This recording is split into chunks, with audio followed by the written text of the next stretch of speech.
Ciao gente, thank you for clicking on the video. I play PvZ and I have a horrible stutter, so please keep that in mind. And that's it, so enjoy the video, punks. A Camo Ranger's gimmick is that he is a piercing character. Piercing characters could attack two plants at once. So for example, if there's a Chomper standing and then a sunflower directly behind him, a Camo Ranger could attack both that Chomper and sunflower at the same time. Hope that makes sense. Besides Camo Ranger's gimmick, he's also just very versatile, since he's advertised as a sniper since a Camo Ranger, but that really doesn't matter since he can be played at either close range, medium range, or long range. It really doesn't matter. And this is due to Camo Ranger having a no drop off damage and a very fast bullet speed, since while aiming as Camo Ranger, all you have to do is just point, click, shoot, and that's it.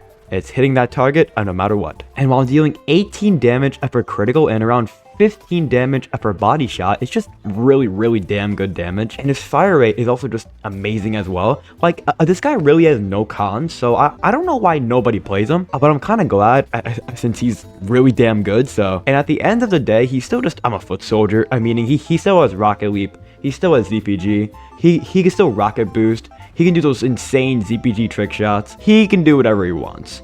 So Camo Ranger is very damn good. Regular Super Brainz. A regular Super Brainz has no gimmick. He's a base character who is unlocked by default. But even though he's a base character, he still has incredible damage. With the damage upgrade equipped, he can deal 98 total damage from his a 3-punch combo. 98 total damage, which is just incredible consistent damage no matter what. Since comparing him to, let's say, Toxic Brainz outside of meter, Toxic Brainz deals 10, 20, 30, meaning he deals a 60 damage total combo. And meanwhile, regular Super Brainz could deal 98 total damage from his base combo, which is just incredible. He also has an amazing laser beam dealing 8 damage at close range. 8 damage, which means at the medium or close range distance, you can still just use heroic beam and be an immense threat on the team. And also, you have heroic kick, which is one of the best abilities in the game. You can go wherever you want on the map, literally anywhere you want. And if you're wondering how to do it, then we have a video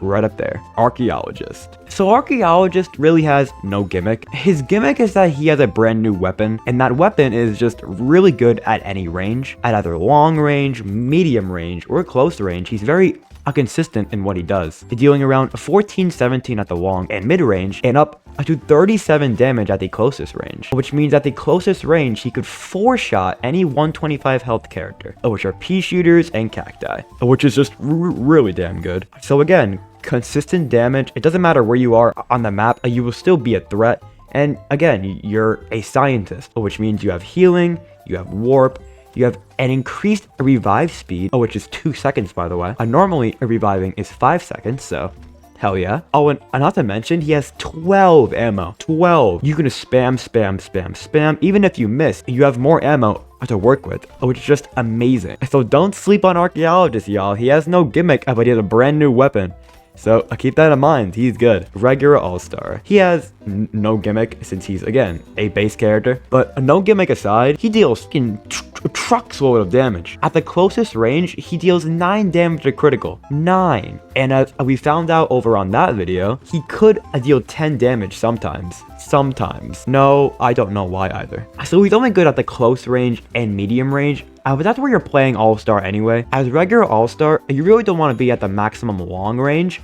Try to always place yourself at either medium or close range. But you want to know who is good at long range? A Golf Star. A Golf Star's gimmick is that he has an increased zoom in and a more accurate primary. What does that highly accurate primary mean? That means you can play at the long range as Golf Star, which means yes, you could snipe as Golf Star. Sniping aside, you deal great damage at any range. A close range, you deal 6, medium range, a 4 to 5, and long range, a 4 to 3. He's consistently good everywhere and has no weakness. And once again, end of the day, you're an all-star. You have impunt, you got sprint tackle, you got shield dummies to block off damage. You are a great character. Don't sleep on my man Golf Star. Sanitation Expert. A Sanitation Expert is that he is a toxic engineer. The toxic element deals 2 damage over time for a total of 6 extra damage. And with Sanitation Expert dealing 42 damage if he lands a shot. Yes, 42 damage. He's basically dealing 48 damage per shot, which is just ridiculous. And that damage aside, he also has splash damage.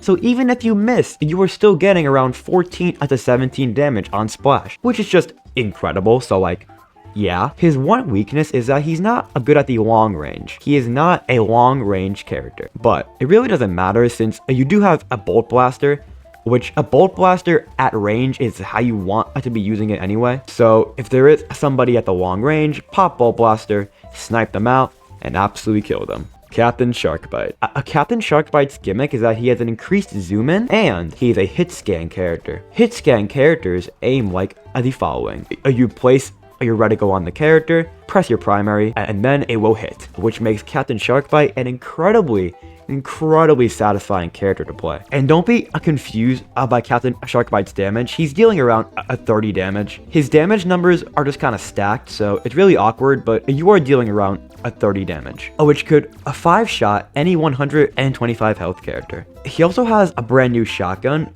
which rather than taking 2 ammo, takes 1 ammo out of your clip. It does solid damage overall, but if there is somebody close to you, just hop in your barrel and run away, since you have a 75% defense increase, so you're pretty much invincible. So yeah, a regular Deadbeard is better though. There's no competition, but again, this is a video about underrated characters, not the best characters, so I keep that in mind. A regular Scientist. As a base character, he has no gimmick, but he deals 77 damage. 77 damage for a headshot, which could 2-shot and about a 3-shot almost every character in the entire game. I think about that for a second. You could 3-shot mostly every character in the entire game up close. Like, what the hell? With that in mind though, you're not that good at range, since a Scientist's primary at the long range is kind of hard to hit, and even if you do, you only get 20 damage out of it. But the thing is, you're not meant to be hitting plants at that range anyway. You're meant to be in their face dealing 77 damage. And as well, you are a Scientist.